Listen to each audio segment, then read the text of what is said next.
Cek. Assalamualaikum warahmatullahi wabarakatuh.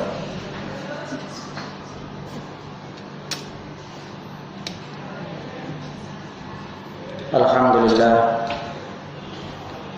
Assalatu wassalamu ala Rasulillah wa ala alihi wa sahbihi wa mawala.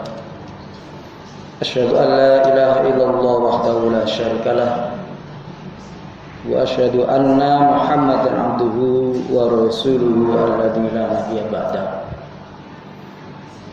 Allahumma shalli wa sallim wa barik ala Muhammadin wa ala alihi wa sahbihi ajma'in. Qala Allah Ta'ala fil Qur'anil Karim, A'udzu billahi minasy syaithanir rajim. Bismillahirrahmanirrahim.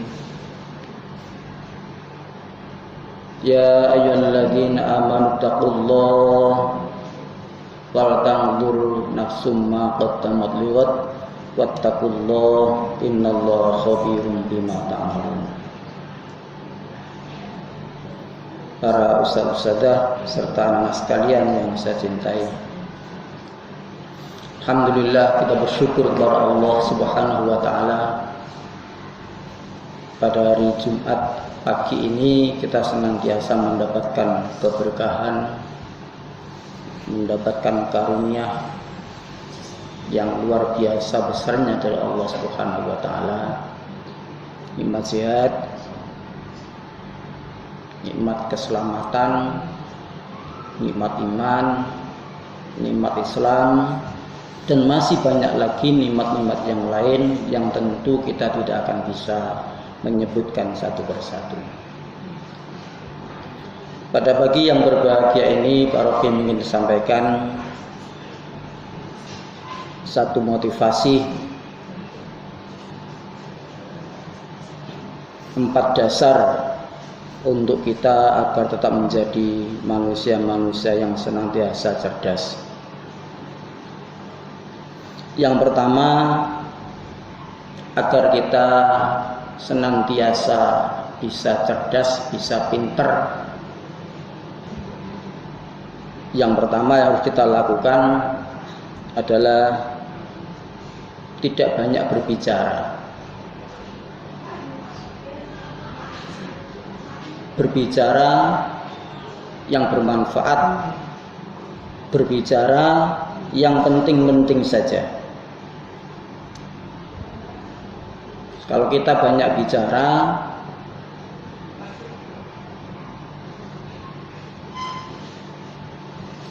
kita akan banyak kelirunya, akan banyak salahnya.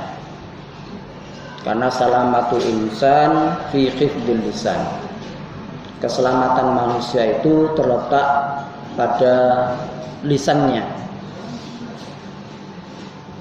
Pada lisannya. Pada lidahnya. Oleh karena itulah Allah Subhanahu wa taala memberikan apresiasi penghargaan yang setinggi-tingginya kepada orang-orang yang senantiasa berkata yang baik. Senantiasa berkata kata yang baik. Al kalimatut thayyibatu shadaqah. Kalimat-kalimat yang baik itu adalah sedekah. Dalam dunia entertain sekarang ini banyak sekali menggunakan humor, menggunakan candaan, bahkan tidak sedikit agama dijadikan candaan. Berbohong dijadikan candaan dan lain sebagainya. Oleh karena itu, bagi kita orang-orang yang beriman kepada Allah Subhanahu wa taala, bagi anak-anak yang terpelajar, anak-anak muslim, anak-anak yang pelajar muslim, hal yang harus kita jaga adalah ucapan kita. Jangan banyak berbicara kalau tidak ada manfaatnya. Oleh karena itu kita harus pandai-pandai yang pertama menjaga lisan kita. Yang kedua, dengan mengendalikan tidak banyak bicara, tetapi yang kedua harus banyak mendengar. Harus banyak mendengar.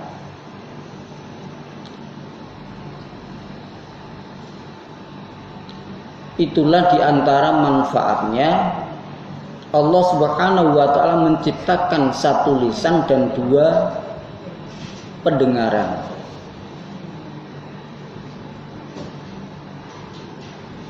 Banyak mendengar, banyak menyerap inspirasi,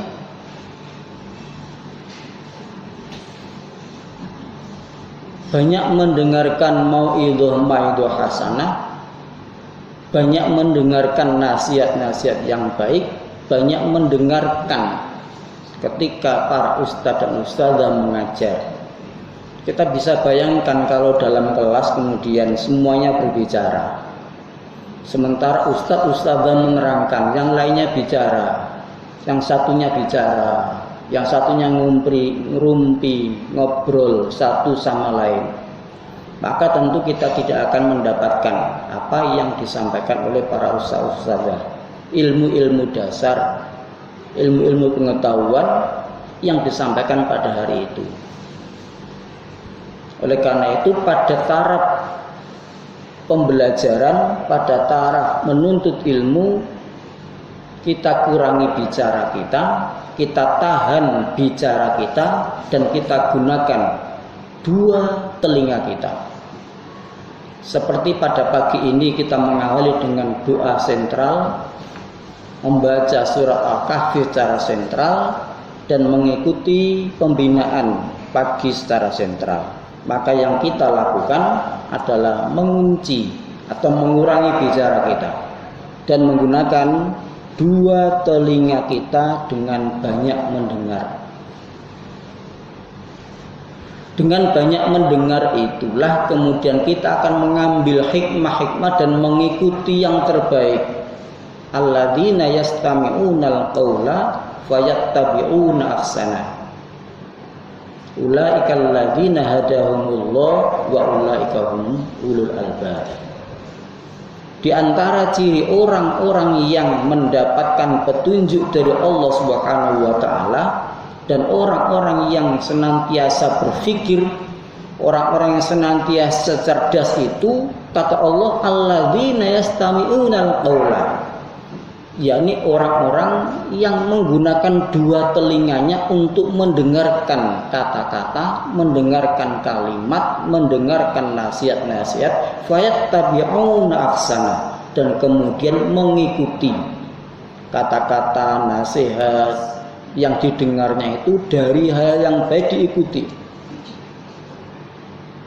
Nah, jadi yang kedua yang bisa kita lakukan, kata Allah Subhanahu wa taala, agar kita termasuk orang-orang yang al-albab, orang-orang yang cerdas, orang-orang yang mendapatkan petunjuk, yakni menggunakan dua telinga kita untuk banyak mendengar. Dan yang ketiga, yakni menggunakan mata kita untuk banyak melihat. Menggunakan mata kita untuk banyak melihat. Dalam proses KBM pembelajaran di kelas, kita sedikitkan bicara, kita gunakan dua telinga, dan kita gunakan dua mata untuk banyak melihat, mengamati. Melihat apa? Melihat apa-apa yang diterangkan oleh ustadz-ustadzah di kelas. Sampai pada soal yang kecil di tulisan, oh ustadzah menulis ini, rumusnya ini, rumus fisika, rumus kimia, rumus ekonomi, geografi, apa saja yang ditulis oleh ustadz diperhatikan. Banyak memperhatikan, banyak mengamati. Dan Allah banyak sekali memberikan perumpamaan ibarat afala yang duruna ilal ibili kaifa khuliqat. Apakah kamu tidak memperhatikan bagaimana unta-unta itu diciptakan? Memperhatikan, melihat, memperhatikan, melihat, menganalisa, meneliti, banyak menggunakan mata kita. Allah Subhanahu wa Ta'ala juga memberikan dua mata. Artinya kita harus memaksimalkan peran kedua mata kita. Oleh karena itulah doa yang diajarkan oleh Rasulullah SAW terkait dengan meminta kesehatan, Allahumma afini fi badani. Ya Allah, berikanlah kesehatan kepada badanku.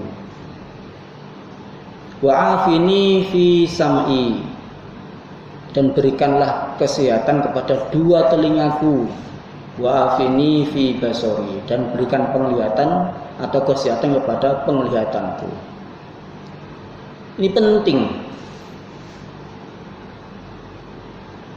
Inilah diantaranya sebab-sebab kita, dasar kita untuk tetap bisa menjadi orang-orang yang cerdas. Dan yang keempat, mengendalikan emosi, bersifat reaktif. Ada apa gitu langsung memuncak emosinya, menanggapinya secara berlebihan, tidak dicerna dulu informasinya ini benar atau salah.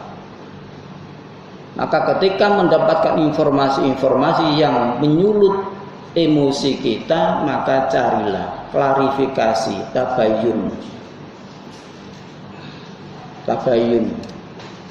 Agar apa? Agar kita tetap dalam bisa mengendalikan emosi kita, jiwa kita, akal kita. Sebab ketika orang itu marah dan emosi, maka seringkali akalnya tidak berfungsi. Yang berfungsi hanya hawa nafsunya, emosinya meledak-ledak. Bagi orang-orang yang cerdas, maka bisa mengendalikan diri. Rasulullah SAW memberikan ibarat orang yang kuat itu bukan orang yang ahli gulat, tapi orang yang kuat itu adalah orang yang mampu mengendalikan diri ketika dia marah. Anak-anak sekalian yang saya cintai, itulah 4 dasar, 4 hal yang harus kita jaga agar kita tetap menjadi orang-orang yang smart, orang-orang yang pintar, orang-orang yang cerdas. Saya ulangi, 4 hal yang bisa menyebabkan kita tetap menjadi orang-orang yang cerdas. Yang pertama adalah tidak banyak bicara, bicara seperlunya, bicara yang baik-baik saja. Yang kedua, banyak menggunakan telinga kita untuk mendengar, mencerna, menyimak. Yang ketiga, menggunakan 2 mata kita untuk banyak melihat, mengamati, meneliti. Dan yang keempat adalah tidak reaktif. Artinya kita bisa mengendalikan diri, menahan emosi kita ketika kita melihat hal-hal yang tidak baik atau yang menyinggung diri kita. Anak sekalian yang saya cintai, mari kita jaga 4 hal itu agar kita tetap menjadi orang-orang yang berprestasi, orang-orang yang senantiasa mendapatkan ilmu dengan senantiasa belajar. Belajar itu ibadah dan berprestasi itu indah. Terima kasih. Assalamualaikum warahmatullahi wabarakatuh.